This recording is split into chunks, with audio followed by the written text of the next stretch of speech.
Today, I'm going to share with you guys how I gained 10 pounds of muscle in less than 2 months after surviving a cardiac arrest. So, I've got a couple notes here, and I wanted to first share the things that I didn't do because I think that is almost more important than the things that I actually did.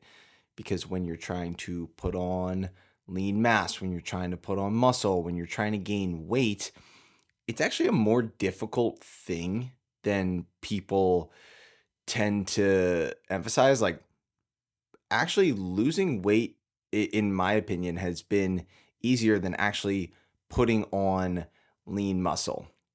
And from my experience, it takes a lot more dedication and commitment to certain things when trying to put on lean muscle and lean mass than it actually does when you're trying to lose weight. And a lot of people, myself included, when you're trying to lose weight, do it in an unhealthy way. So, a couple of things to start off that I didn't do. I didn't track a single macro or calorie, not once. I know everybody on social media and on YouTube is going to say if you're trying to put on weight, if you're trying to lose weight, you've got to track everything that comes in. You've got to hit your macros, this, that, and the other. And I've done that before. I have tracked my macros, I've tracked calories, but in my opinion, it is just a waste of time. It's a great tool, but it can be a waste of time if you already know how to eat properly. So for myself, I've been in the nutrition space for a while. I've tracked my macros, I've gained weight, I've lost weight, and I've definitely used tracking calories to do that. But for this time, I didn't. I didn't do any dirty bulking. So typically in the past, when I was trying to put on some weight, I would eat, 2 peanut butter and jellies after each meal with a glass of milk, ice cream at night, cookies, whatever, milkshakes. I would have all those things in the past, but this time I didn't do any sort of dirty bulking.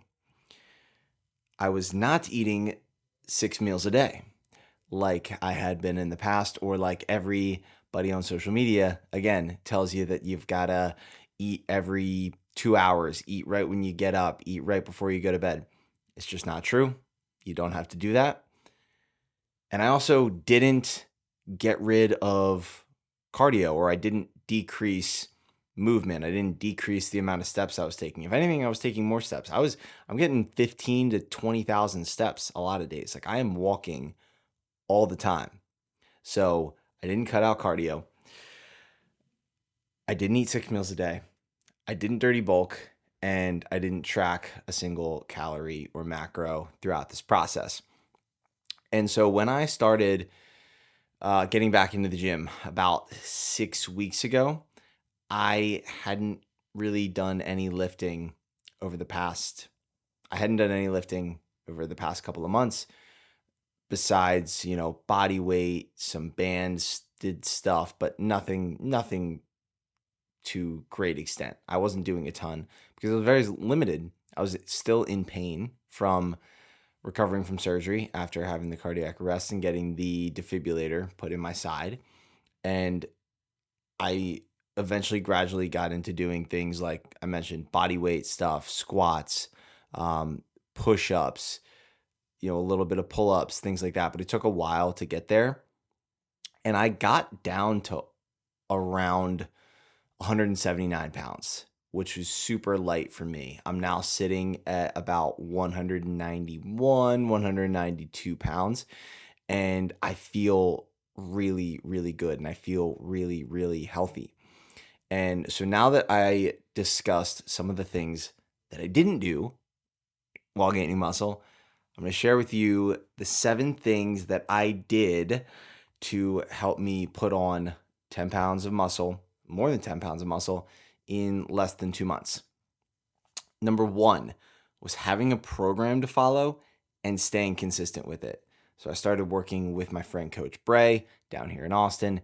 He is like a functional strength and mobility coach. And for me, I want to build my body from the ground up. I want to build a strong foundation so that anything from an athletic standpoint, physical standpoint that I want to do from here. I'm building a strong base, strong joints, strong tendons, good mobility, developing that mind muscle connection. And so right now it's 6 days a week of functional strength and mobility work.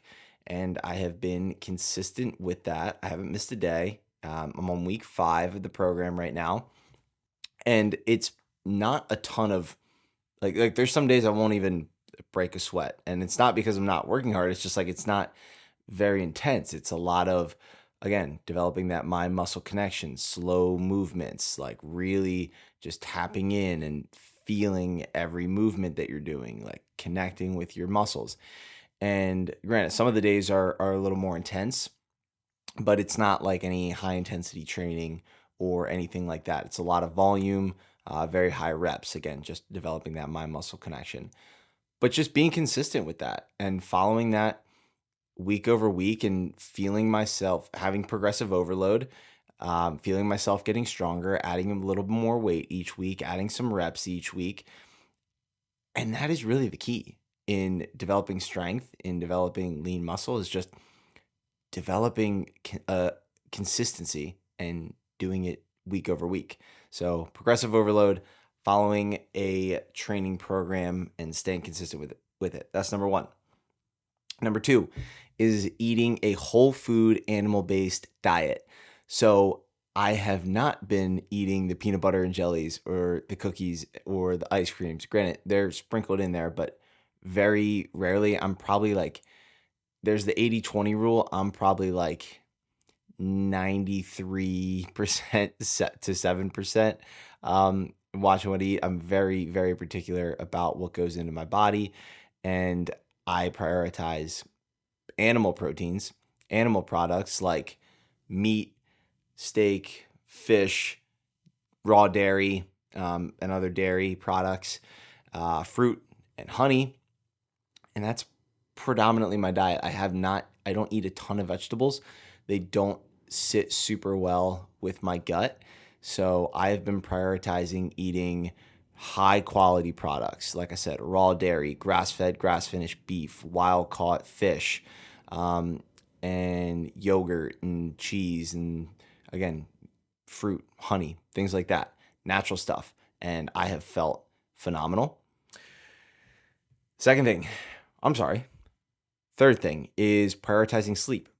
So pretty much without fail, I've been getting 7 to 8 hours of sleep every night, sometimes upwards of 8.5 to 9. But if you want to build lean muscle, if you want to put on weight, you have to give your body time to recover. And the best way to recover is just by getting consistent sleep. So some of the things I've been doing to prioritize my sleep are getting, I'm up before the sun. So getting red light first thing in the morning, but as soon as the sun comes out, I'm getting my eyes in some sunlight. I'm drinking water with electrolytes first thing in the morning. I am taking some time to wind down in the evening. It's very hard for me to do that, and I'm not great about it every night. So I'll be honest about that. But, at least the last like 15, 30 minutes of my night, I try to get off of blue light and, read or, pray, meditate, whatever else, just to kind of turn my mind off later in the day. But prioritizing sleep and also getting my last meal in about 2 hours before I go to sleep, that has really helped with the quality. And I also use a Dream Recovery sleep mask and mouth tape at night to sleep, to help me sleep, which has been absolute game changer. The fourth thing is I've just been eating when I'm hungry. I don't have certain set times that I say I'm going to eat this at this time, or I'm going to eat this at that time. Like, I know what I'm going to eat for the most part, and that is usually grass-fed ground beef, and eggs, yogurt, raw milk, kefir, and maybe a protein bowl in there. But I've really been I rarely use protein. I'll use protein powder maybe 3 times a week, and that's just if I'm in a rush on the go or I didn't get enough protein in that day. It's not a staple in my diet or my routine. I just use it when I need it. But I'm just eating when I'm hungry, and that's like 2 to 3 meals per day. Right now, it's currently about 11 o'clock. I'm about to go to the gym. I have not eaten. I have this cup of cacao, which is delicious, and it's got some grass-fed ghee in there and some collagen. But I will not eat until I get back from the gym, which will probably be around 1 o'clock. And that's going to probably sustain me until dinner, where tonight we're going to have my roommates and I are cooking up some short rib, and we have some leftover chicken fajitas and some skirt steak. So we're going to eat that up for dinner tonight, along with some fruit. Might make a sweet potato. Might have a little bit of veggies tonight, like some carrots or some celery, cucumbers, things like that. And then, again, maybe have some fruit, some honey, maybe a glass of raw milk in there. But I really have just been eating when I'm hungry, and I'm eating more at these meals than I would rather than eating like 6 small meals. So when I'm hungry, I eat. When I'm not hungry, I don't eat. Been pretty simple. Number 5 is I started taking creatine monohydrate again. And this is the most studied supplement, I think, in the world. And for me, I was off of it since like January. And the number one thing that I've noticed again is my cognitive function has been way better since I started taking creatine consistently. But I also feel like I've been able to recover better from my workouts. I felt stronger in the gym. I've been sleeping better, and I've been able to hold on to more lean muscle. So with that, it's also, you got to make sure when you're taking creatine, you're also drinking a lot more water. But it's pretty crazy to see, okay, I started taking creatine again, and I just started being consistent in the gym. And from a body composition standpoint, I was like, whoa, I can definitely tell that I was putting on more muscle. And then again, from a cognitive standpoint, I felt like I'm sleeping better. I felt like I'm able to focus better, do better in my work and my day-to-day tasks. So creatine monohydrate has been absolutely crucial in helping me gain lean muscle. And I personally just think every single person should be taking 3 to 5 grams of creatine per day. There's so many studies out there, so many benefits of it. So if you want to get on creatine, I would just say I would recommend taking just a 100% pure creatine monohydrate. Nothing else, no additives or anything like that. And then number six is prioritizing protein at every meal. So like I said, I'm only eating 2 to 3 meals per day, and I'm getting a decent amount of protein in all of those meals, probably like 50 to 75 grams of protein. And then again, I'll have about 20 grams of protein from collagen each day, and then probably another like 20 grams of protein from bone broth, which I'll have once a day, which is helping me get close to my protein goal of getting about 180 to 190 grams of protein in per day. So I'm really, really focusing on hitting those protein numbers. And like I said, I'll throw a shake in there or a protein bowl if I need to. If I'm eating 3 times a day, usually not. But if I'm only having 2, then I'll probably have a double scoop Organifi protein powder, and that'll get me an extra 42. If I'm using milk, it'll get me like an extra 50 grams of protein. So that's another hack, is just have some raw milk in there with those double scoops. And then doing strategic carbs. So I'm relatively low carb, I would say, but I'm still getting in 100 to 200 grams of carbs on a given day. And I'm timing them strategically, where I'm having most of them post workout. And that's helping, restore the muscles that I'm breaking down while I'm in the gym. And then I am also having some later on in the day with dinner, or maybe before I go to bed, in that last meal, just because carbs do help me sleep better personally. And I'm getting most of those carbs through fruit and honey, and the raw dairy. And then now and again, I'm having some sweet potato or some white rice, but mostly sweet potato or potato, because I don't do particularly well with grains. But those are mostly what I'm doing for carbohydrates. And then number 7 has been putting my ego to the side and actually recovering. So I've been doing a ton of sauna and cold plunge to help me recover from these workouts and also just to feel my best.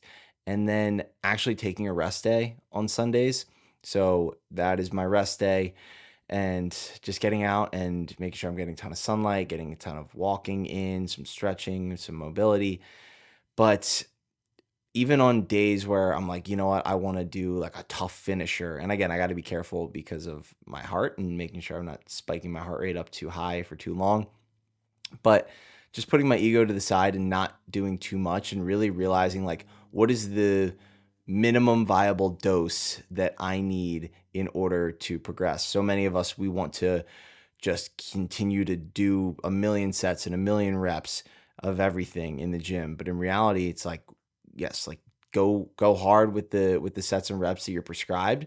And you can do some extra there, but make sure that you're prioritizing recovery. So sauna, cold plunging. I've even been doing some like box breathing at the end of my workouts to put my body into a rest and digest state so that I'm actually able to absorb the nutrients that I'm about to eat, which has been really cool. I just did a podcast episode with Allie Miller last week where she talks about, the state of which you're in when you eat actually determines how well you're going to absorb those nutrients and utilize that and how well your digestive system is going to work. So really interesting stuff. Go check that one out if you haven't.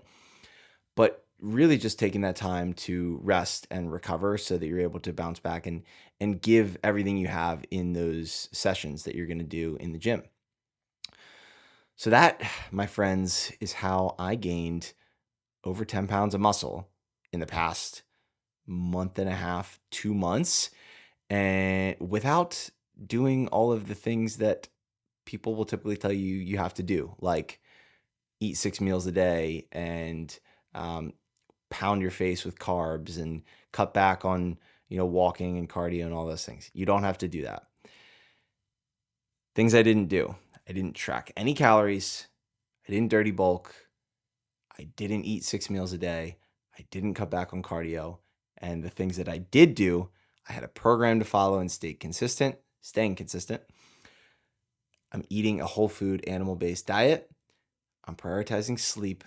I'm eating when I'm hungry, 2 to 3 meals a day. I'm taking creatine monohydrate, 5 grams a day post-workout. I'm prioritizing protein at each meal with strategic carbs. And I'm putting my ego to the side and letting my body recover. So if you're looking to put on some lean mass, take these tips, apply them, see what works, see what doesn't work, do more of what does work, do less of what doesn't work. This is what works for me. It might not work for you, but like I said, it's been working for me, and I hope that you're able to take some value from this conversation or this interview or this solo episode, whatever you want to call it, and you can apply this to your life, to your own training, so that you can gain some lean muscle and thrive. Thank you guys, as always, for tuning in and for watching. If you're watching on YouTube, please like this video and subscribe to the channel. And if you're listening to this podcast episode, please leave a 5-star rating and review. I really appreciate it. It goes a long way so that we can reach more people, inspire more people, and empower others to become the best version of themselves. Love you guys, and I'll see you in the next one. Peace. Thank you guys so much for tuning into today's episode. I wanted to give you all a heads up too that I launched a free community on the Upspace app where you can join, ask me questions, connect with like-minded individuals, follow my 4-week running and strength training program that has some dedicated mobility sessions in there as well, so that we can all optimize our health and fitness together. So if you're interested, head over to the App Store, download the Upspace app, and join the Pure Ambition community today. Love you guys, and I'll see you in the next one. Peace.